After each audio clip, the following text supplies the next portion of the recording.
Oo, Anton. Kailangan natin gawin to para makamove on na tayo. Kailangan natin linisin ang pangalan natin. Kung kinakailangan sabihin natin yung detalye sa mga tao, gagawin natin. Sa tingin mo, maniniwala naman sila? Basta ang importante masabi natin kung ano yung side natin. Kung kinakailangan na ulit-ulitin natin sabihin sa kanila na biktima lang din tayo, gagawin natin, Anton.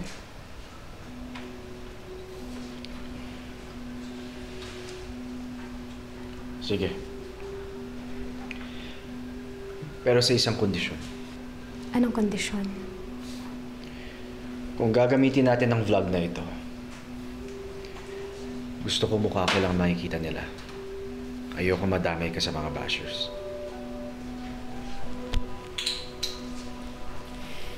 Pero mag-asawa tayo. Kahit na. Yun naman ang totoo, di ba? Wala ka naman talagang kasalanan dito. Mahal na damay ka lang dahil asawa kita. Kakaintindihan ba tayo? Okay. Okay.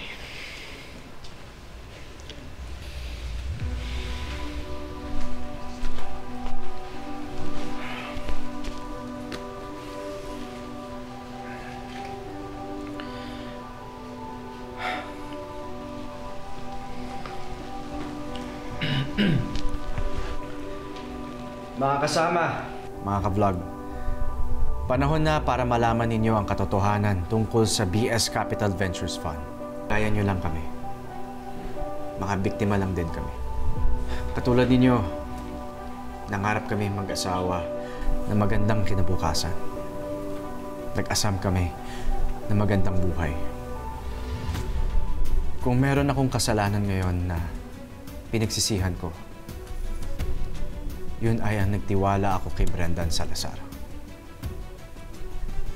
Hindi kasi ako naniwala na kayang gamitin ng isang tao ang pangarap ko para sa kanyang sariling kasakiman.